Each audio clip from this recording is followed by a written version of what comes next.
and gentlemen, it's Spoilerin time. I'm Tom Merritt. Brian Brushwood is here. We are going to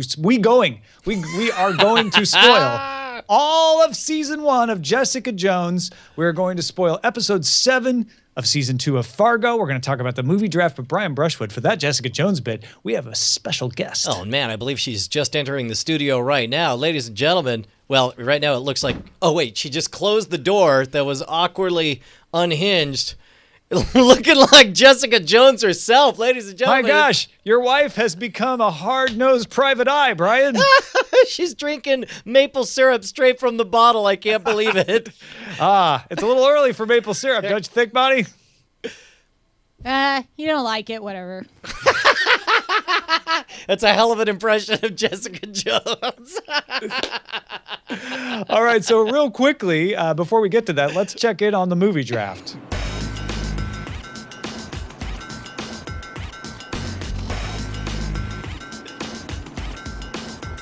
Tom Merritt, do my eyes deceive me? Do you hold on to the number 1 slot at $423 million, more than double would-be Hunger Games Mockingjay heiress Christy Cates? What are you feeling right now, man?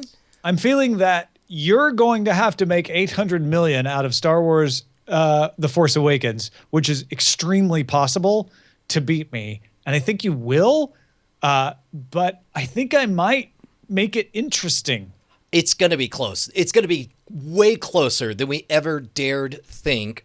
New premieres. I thought it was interesting. Malango, who has made a lot of really smart picks, picked The Good Dinosaur. Pixar movies have pretty much never come in below $200 million on the run. The Good Dinosaur, I was shocked when I read the reviews. Reviews like, hey, here's the first Pixar movie that really is just a kids movie. Adults will get virtually nothing out of this. And I was really shocked. Me. Yeah. And so that came in at $55 million. Victor Frankenstein came in at $3.4 million, which is a difficult blow for Christy. Meanwhile, your movie, Peanuts movie, is overperforming. Mockingjay is underperforming. And here we sit with you still having 3 movies left. The Night Before, Sisters, and Daddy's Home. Well, The Night Before got $24 million, so that one's already out. Okay, great. Okay, so Sisters and Daddy's Home are not going to make a lot of money. So I think I'm scraping a little to say the Peanuts, Spectre, The Night Before, Sisters, and Daddy's Home might make me like 180 million more, maybe. And that's why I say you need 800 million. But I think somewhere north of 700 million, you'll probably beat me. My estimate, I'm saying the full amount, by the way, which he only gets 75% of. Correct. My estimate is you come in over 550 million, possibly just shy of 600 million. But meanwhile, we got a number of emails. We got a little bit of triage, a bit of controversy about my position in the draft right now. For those of you guys who don't know, I'm sitting on Star Wars, but I only get 75% of the box office gross per our agreement. So it's going to have to win and win hard and very, very fast, as mentioned by Roy, who says, I wanted to point out one issue with Brian's chances of the 75% of Star Wars in the winter movie draft that hasn't come up yet. For the record, I think we brought it up before. People, like the email last week, point to Star Wars matching or beating Avatar or even Titanic. All 3 have the same release weekend. Star Wars and Avatar December 18th, Titanic December 19th. Right, so correct. If Star Wars met or beat them in today's dollars, Brian should be golden, but only if the game did the entire run. Rules of the game say it ends on February 12th, 4 weeks after the last movie. That is correct. That is the rules of the draft. So that means it has to make its money, not only 75% of it, but a cutoff of February 14th or 12th. On February 12th, 13th point in their runs, Avatar had made $637 million. 85% of the final $749 million. Titanic made $343 million, 57% of a final $600 million. The Force Awakens not only needs to be the top grossing movie of all time, but do it faster than the others too. Still think you have a chance, Brian, so good luck, but only if you have 75% of 8 weeks of Star Wars. Agreed. That's 100% absolutely correct, and Robert from Oklahoma brought up a similar point. Yeah, we have mentioned that the time ending will play into this as well before. But what we haven't done is the math that Roy did. So thank you for doing that, Roy. Let's move on to Jessica Jones season 1. I'll start because my opinion is fairly similar to a lot of opinions you'll see out there. Eileen and I actually watched it together. We had the same opinion, which was it was good. We enjoyed it. We really liked Jessica Jones. We thought David Tennant killed it. And we generally thought Daredevil was probably a little better for different reasons. I just like the general tone and darkness of Daredevil, whereas Jessica Jones is shot more out in the light. And Eileen likes it because she likes Wilson Fisk. She just loves that villain. But we both like Jessica Jones, and we thought it was a really interesting take to tell it as a rape survivor story. And that's what Marvel has done with both these Netflix stories so far, is tell a human story with superhero characters. Brian, you and Bonnie watched this together too, and you had similar opinions to each other, but they're very different than mine.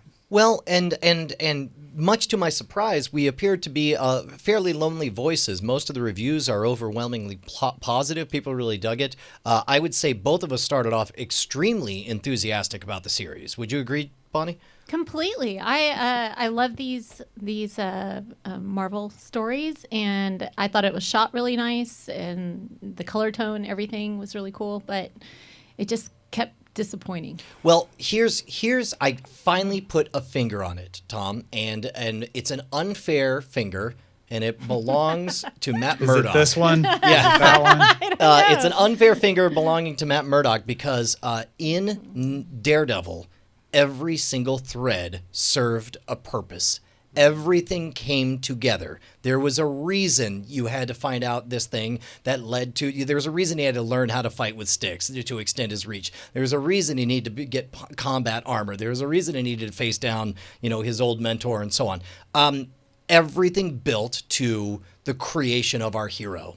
That is half of the case with Jessica Jones. The first half, you had a lot of episodes that advanced us to the realization of who she's going to be. But then starting at episode 6, in episode 7, you start seeing a lot of wasted time. Entire threads that go off chasing fantasies. And yes, it was a weird, nice, entertaining sideways episode to watch her and Kilgrave play house against her will, being some kind of Stepford wife situation. Not against her will. That was actually key to that scene, was that he would let her leave for the reasons we didn't know at the time, that she was not under his spell anymore. That's true. That's true. However, ultimately, the exact same thing, the most obvious thing in the world that people were saying in episode 4 and 5, like, oh yeah, you got to twist his neck and kill him. And she's like, no, I want to do this. No, now let me change my mind recklessly and do this other thing. And every time she keeps recklessly changing her mind, more civilians die. And then ultimately she goes, yeah, I don't know. I guess I'll twist his neck. And then ba-da-ba-ba-da-ba, show. What did you think, Bod? Well, I felt like you had a sense of a bigger universe in all the in Daredevil. Like if I'm comparing the two, I'm thinking Daredevil, there was a bigger universe, and these stories happened to collide. But in Jessica Jones, it was like every character was messed up. Every character was totally part of this mesh that made up their world. It was like even that one where some random people tried to capture her and kill her or something. All of them. Yeah. I'm sorry. Okay, but there was she was lured into. Can we give away that kind of spoiler? Yeah, just spoil. We're spoiling the whole season. The show is called Spoilerin. Don't hold that time. Okay. So then they lure her away, and then you think, oh well, Kilgrave sent you, but he wasn't. It was just other people that were angry at supers, and they were trying to kill off supers, and so I felt like. I'm like, oh, great, this is interesting because it's not just all about Kilgrave the whole time. Well, and to be honest, I wouldn't have mind. Again, this is something that, and it's not fair to compare Daredevil to Jessica Jones. They're very different stories. But Daredevil benefited from the fact that we saw not only the full realization of Matt Murdock and transforming into Daredevil, but we also saw the genesis of Kingpin. We watched him develop as a character. I don't think we got that. I think we got an obsessive ex-boyfriend who just spun his wheels, kept on wishing and raging like a little child. Yeah, and she didn't change much. I mean, she didn't change at all. Like so we didn't see the main character grow. Well, you just said she made a big change, and I know Brian thought it was too abrupt, but the change was a typical victim's unwillingness to fight against the person who perpetrated violence upon them because they'd just rather stay away. And she had a transformation where she decided that she couldn't stick to that principle anymore. She had to take him out. She had to fight against him and kill him. But I felt like she said she was going to do that early on. Like, that was her whole, I have to stop Kilgrave, that was her whole motivation. Yeah, but she still had to stop him. So what does that mean exactly? Put him in a cell? I mean, there's only one, Well, and that's the thing is we watched 8 to 10 episodes of her, despite the whole world saying, take the easy path. She says, no, I'm going to do the hard path because it's the right thing. And then on the last episode, she goes, psych, snowboarding down the hill. See, I didn't take it that way. And I hesitate to even dispute it because I'm not arguing that you're wrong, because that's obviously the way it felt to you. To me, it was her knowing that there really wasn't anything she could do but kill him, but wanting, for whatever reason, to rise above him and say, no, that's what he does. I don't want to sink to that level. And then finally getting to the point where she realized, I can't not kill him. Like, I tried. I tried to let him go to prison. I tried to make sure that he could be put away and that he wouldn't win, but he is going to win by being killed. And I'll be honest, I don't think he's dead. Oh, really? Oh, jeez. My gosh. Really? All right, let's bring Bryce in on here. They started the entire series, before we bring Bryce in, they started the entire series with the assumption that Kilgrave was dead. And the fact that he was actually not dead was a surprise. So maybe he's got like some kind of healing factor, Marvel Universe juju. Yeah. Maybe he has some kind of if he's able to get in people's brains, he can jump or something. His personality and somebody else. Ooh, that's going to be a bitter pill to swallow. Yeah. Bryce, what did you think? I think I did enjoy the series and what hooked me was the initial strong characterization and the charisma of the way the show was initially shot. It's very dark, taking directly from classical noir. But at some point, it stopped going to that well, and maybe it was afraid of being very samey. But I think a lot of the character and a lot of the charm that you saw in the first third to first half, it goes away. I love the use of purple to talk about the psychological effects that Jessica has as she's having these PTSD sort of memories, but then that almost just becomes a callback in the second half of the season, where it's just like, oh, I'm having a mental thing. Let me just say the street names because that's a thing we need to tie in later as he buys the house. But the actual mental imagery of there kind of went away. Did you try it? Did I try saying? I totally tried remembering all the street names from where I grew up. Dude, a little bit. The other issue kind of calms you down. It's weird. Anyway, go ahead. The other issue I had was that because 2/3 of the way through they give up the entire trying to catch him premise. It sort of just became this really dumb cop show. Jessica was no longer acting very smart. It made sense why she wasn't acting responsibly, but she was just not acting smart. She didn't act like a grizzled, skilled PI. And now either they shouldn't have set it up that way in the beginning leg, or they needed to handle her a little better. I think she just felt a little dumb almost. Ken in the chat room is claiming that she only wanted to not kill Kilgrave because she wanted to save the girl who was in prison, and then when that girl died is when she's like, well, F it, I guess we can't save the girl from prison anymore, so let's go after him. But I don't think it was that clean. No, I definitely got the impression that she was taking the high road. Let me make the following proposal. I suspect this would have been an extraordinary 8-episode series. I liked the fact that it took 3 full episodes before we ever saw Kilgrave's face. I liked the fact that we saw him 3 episodes later, reduced to the true tale of his origin as an abused kid and so on. I think we could have just taken out all of the Sergeant Simpson nonsense. The whole I thought he was a throwaway character to begin with, and then when they brought him in, I thought, well, okay, this could be interesting. But then they did too much with him. They tried to make him carry too many different plot lines because he was really random victim. Then he was should we trust him helper, and then he was like guy from the outside who is a loose cannon, and his character didn't have a good consistent plot line. So when I was 17 years old, I worked at a movie theater, and a guy came in and performed the classic shortchange street con on me, and he took $50 of the movie theater's money. While it was happening, I didn't know why, but I had the vague feeling that this felt like a magic trick, because I had been dabbling in magic at the time, and I was like, something feels wrong. It feels like a magic trick. This, all of the Simpsons stuff, especially in episode 9, where in one episode we have our main character throw him, capture a guy, put him in a torture tank, find his parents who have been who's he's searched his whole life for, and who by the way are just down the street. Also, Simpson, who got blown up the night before, hangs around for 14 hours and then is suddenly in Trish's car bleeding out and about to die, and then also calls for a magical doctor who shows up with magical pills, informs him, he says, I'm all the way into your secret society that I was a part of, and then goes out. All of this happens in one episode. All of this felt like Age of Ultron. I got to tell you, that was everything I hated about Ultron, was them trying to wedge too much preamble for future projects into what could have been a really good standalone movie. And I feel like Jessica Jones suffered from that, whereas Daredevil did not. Daredevil stuck to the fundamentals. It told one story, told it exquisitely well. That's not true.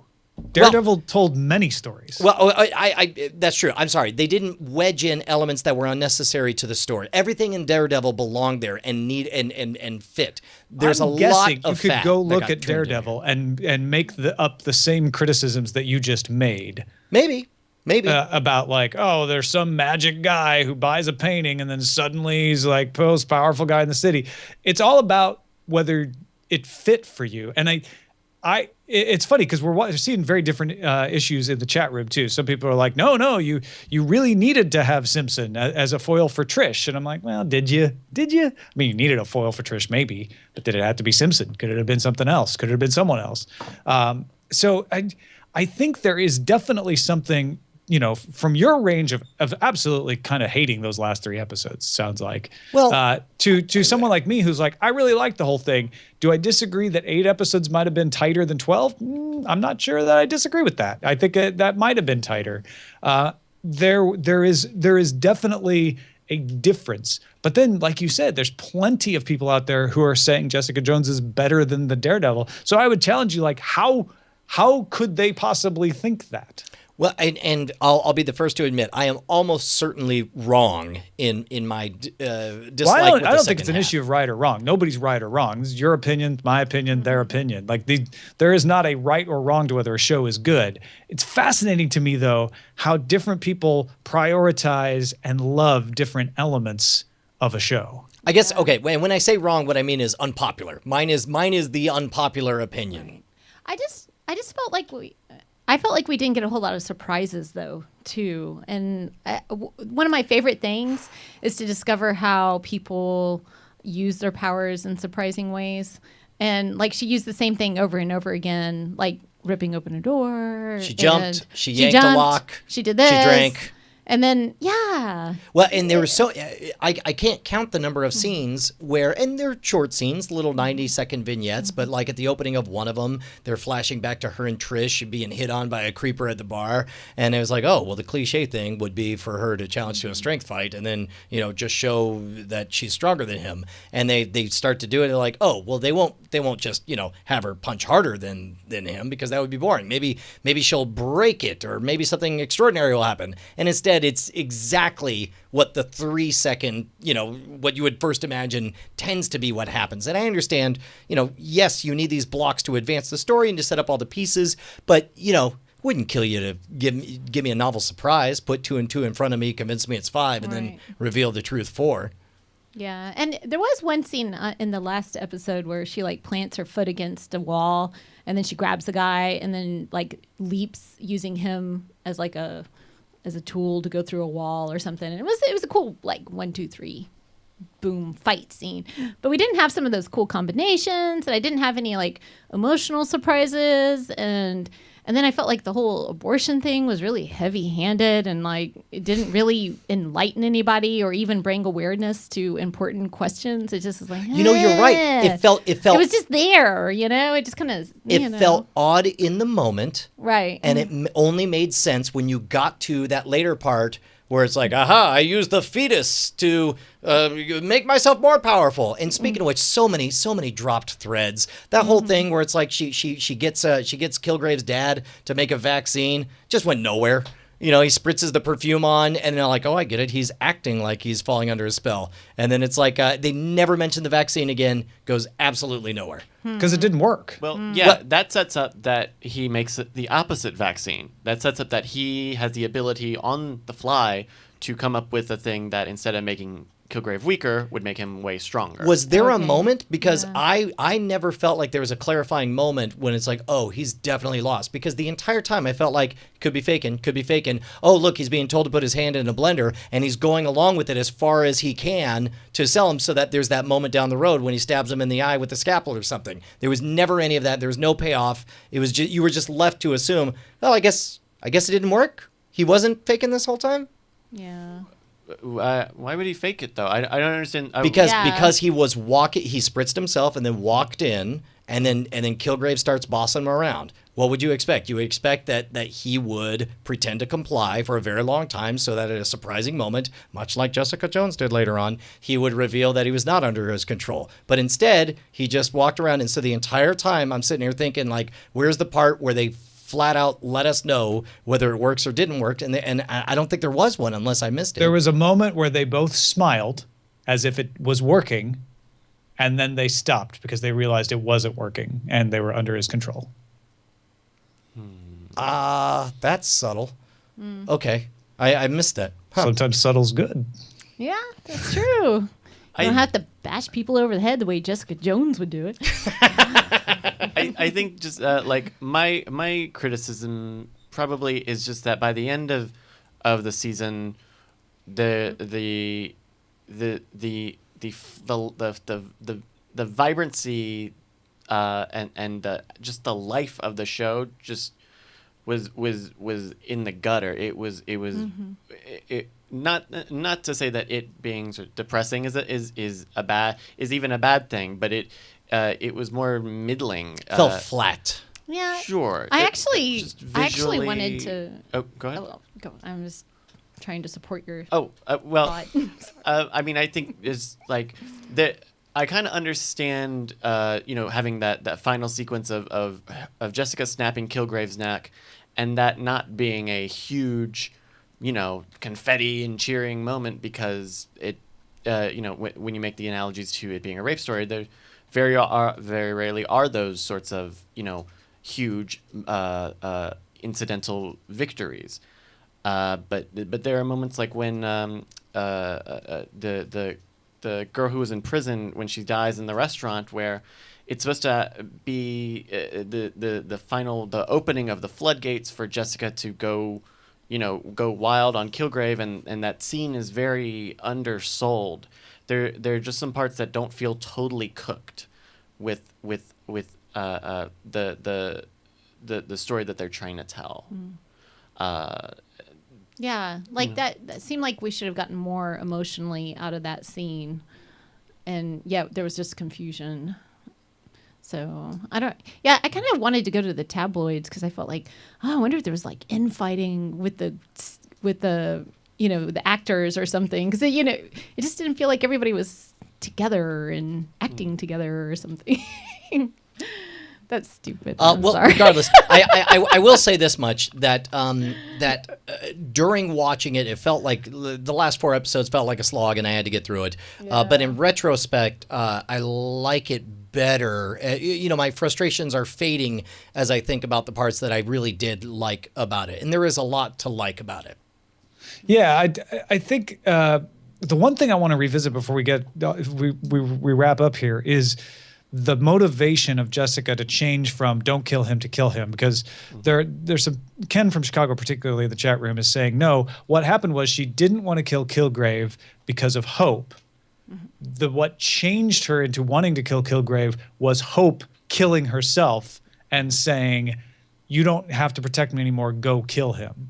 I mean, do you guys feel that if that is the reason, it's I a understood cheap that. reason that diminishes her character. Really? I definitely feel that way because if she's going to take a moral stand, then you stick to your moral stand, and the circumstances don't change anything.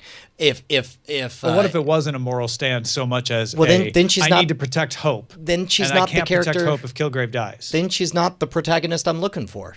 I mean, if that's the case, I'm looking for. And plus, talk about other stuff that was just random. The random murder plot. You're like, on Avengers 9/11, my grandma died. I'm gonna kill you now. See, and that was just so many loose threads. It was very weird. Yeah, I didn't really understand why. What did hope symbolize though? I mean, was it just hope? It Lost hope. Lost hope. I mean, it was her name. It was Brian like, hates it when they name characters after their purpose. In I mean, the at story, least but this that time, definitely wasn't they the case called with it that. out. Was murder face already taken? I rather enjoyed that like moment. the way that they played with Kilgrave's name to say like, yeah, that's a very obvious name for a villain, and they wore that on their sleeve at least. I can abide a lot of things.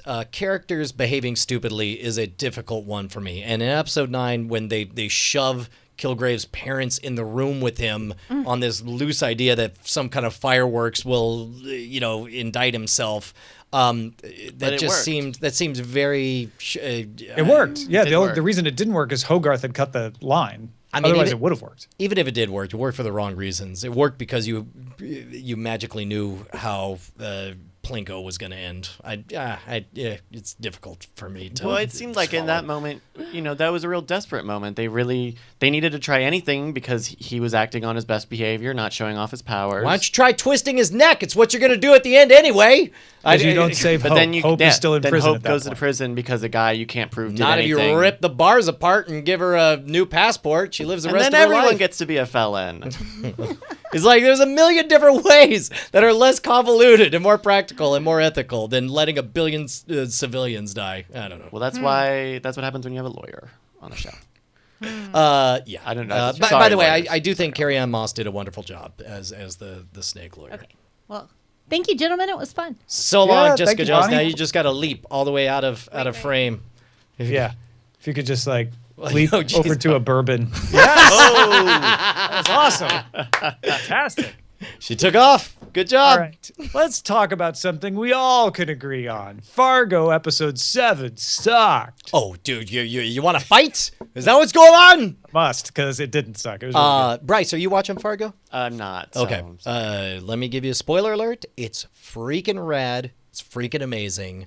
I regret speaking a single ill word about its confusing and over the top first episode. You keep bringing it up though, as apologetic as you're trying to sound. No, because it's so good, and I'm sorry that first episode was off-putting for me, given how invested I am in all of the players, all of the families. I see all sides. Whoever's on the screen, I think they're the best person at any given time. The best moment for this episode for me is seeing Mike Milligan have all the joy drained out of him. Because here is a character that I loved because he was always just kind of happy, and I'm going to kill you. I'm doing my job. And that we saw that's Mike Milligan in a good mood, ready to kill you. Here's Mike Milligan in a bad mood, and it is freaking scary. Yeah. I could have done with them having a different ominous name than The Undertaker, which I could only think of the WWE, for the dark force coming to get him. But that's fine. especially because they did a good enough job of portraying him as this inevitable, unstoppable force that very much got stopped right in the face with, and this is what I loved, a very 70s convention. That whipping the gun out of your sleeve thing that we saw on Taxi Driver that Mike Milligan's doing, we don't see that nowadays. That's silly. It's silly, silly, silly. And yet I believe it because it's the 70s, and of course Mike Milligan would be the kind of silly person. back then. People did it all the time. Exactly, right? Disco was also silly, but it was a very serious thing back then. Yes, exactly. Watching the granddaughter just get killed by her uncle was rough. And you're like, no, she can't. They can't. He can't. Oh my God, he did. Like, I kept waiting for the twist. I kept waiting for the thing that was like, I don't know, like Dodd was going to just walk out of the forest or something. I had no idea, but I was like, they're really going to kill her. And that moment when he said, and this is what's great about Fargo is they train you that there are rules. And that moment that he said, it's already done. I knew it was already done. And nothing was going to change this. And I was going to watch the next part is she gets murdered. And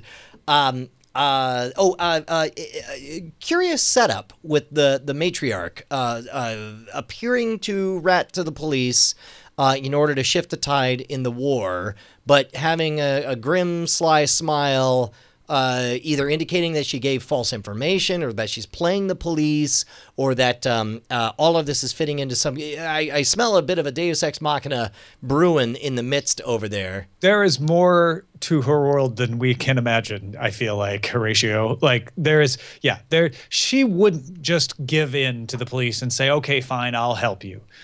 She would give in to the police and make them think she was helping them if that would further her own ends of winning this whole game. And I don't see how that's happening, but I'm with you. Like, there is something else going on, whether it's false information or incomplete information or just enough of the truth that will further an end of hers that we don't know the rest of the information to understand. I don't know why, but this was the episode that it occurred to me that Ted Danson's a really good actor. Like, I found, I was like, oh, look, Ted Danson's pretending to have a Minnesota nice accent. Whoop-de-doo. But then now it's like, watching him interact with the head of the whatever clan, and watching him interact with his daughter. And you forget he's Ted Danson. Yeah. No, I believe he's whatever that character is. I should really learn the names of all the characters. I believe his name's Hank Larson. Hank Larson. So... I could never have told you that if I didn't have this IMDb page, though. Like, I'm looking at it like, I don't even recognize that name. Yeah. There was one moment. That's because Dad. They always call, your dad. Oh, your dad's here. The sheriff's here. Your dad. It's like they almost never say Hank. I loved seeing how much... having the stark relief of... is it Nick Offerman who plays the drunk lawyer? Yeah. Carl Weathers. He continues to be amazing. Every scene, he chews it up. Solverson, I love this stark relief in which they portray his partner as a coward. At that moment, he goes, "You're a really bad cop." And it's said without malice. I immediately was like, could I ever say that to someone in that way that would make them know I was just being honest and didn't hold it? Like, it was so... delicately, elegantly delivered. It was so honest, is what it was. Yeah. He was saying the sky is blue, and the guy couldn't even debate it. He was like, oh well, I'm getting promoted. I got my defense. Before we talk about the awesome twisty ending, I don't know how big a twist it is, but it was a good surprise. There was one sideways moment that felt not as out of place as the lens flare UFOs in the first episode. But I guess she walked into her dad's office and saw a bunch of obsession with ancient artifact symbols or whatever, and it was portrayed as some kind of like horror movie reveal. That was a little bit weird for me. Yeah, I'm curious where we're going with that, because that's a beautiful mind kind of situation going on in there. I suspect it's tied into, it feels like right around the time now for you to justify why you had UFOs in the beginning, why you had mentions of UFOs around seasons or episode 3 or 4 when he goes to the gas station. They were talking about that.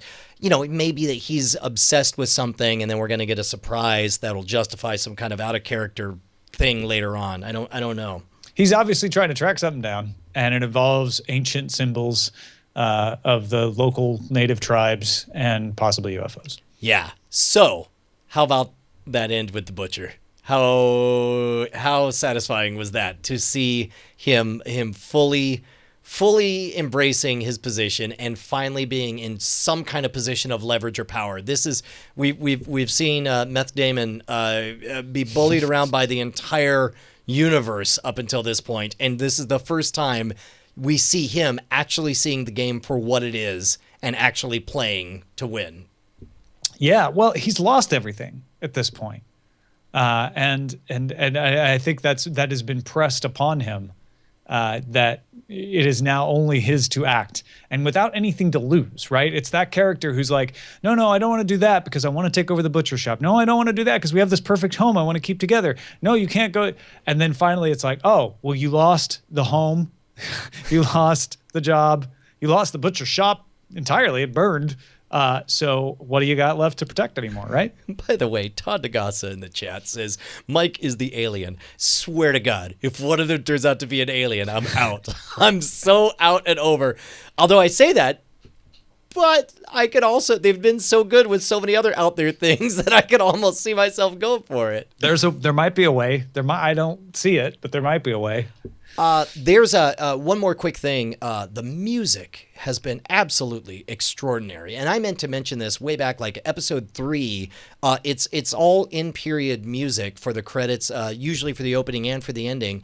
But it's awesome, curious selections. They ended, I think it was episode 3. With the opening of the rock opera version of the War of the Worlds, which was amazing. With Richard Burton saying, observing the machinations of mankind as if through a bacteria through a microscope or whatever. And then this last one they had just dropped in to see what condition my condition was in, and doing updated covers of these songs, so it kind of throws you into the mind warp that you're in, which is I live now, but I'm watching that. Okay, so I didn't know if it was an updated cover or like the original and the Kenny Loggins, the Kenny Rogers version that I saw was I might be wrong, but I thought the second one they played, because they played two different versions, right? I believe they played the same version both times, but it was definitely both times it was a version that I was unfamiliar with. And there was a version that was playing in your car that I thought was different than the one they played at the end. I thought they were the same, but I could be wrong. I'll defer to the audience on that stuff. Oh man, there was last week's episode had some great music as well, and I've already forgotten it. But Billy Thorpe, Children of the Sun, one of my favorite album-oriented rock classics that never is played on the radio anymore, was in this, and I shout out to Children of the Sun. Dude, that's amazing. I'll tell you what, there's something about it that's really connecting with everything. It's fantastic. Yeah, so where do you think good old Ed Blumquist is driving? Right into our hearts. That's where.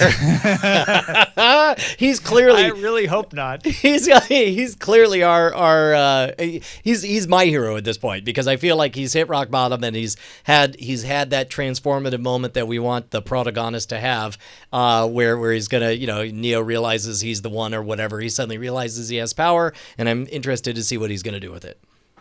All right, well, I'm interested to see what we're going to do with Spoilerin Time next week when we talk about another episode of Fargo and whatever else we can squeeze in. I'll try to watch. By the way, we probably will add Justified, but because of the avalanche of crazy good television that has been descending upon us this month, it might not be till after the first of the year. Blame Amazon. They're not even a real network anyway. Blame Canada too. Why not? They don't have Amazon there. Germany does, though.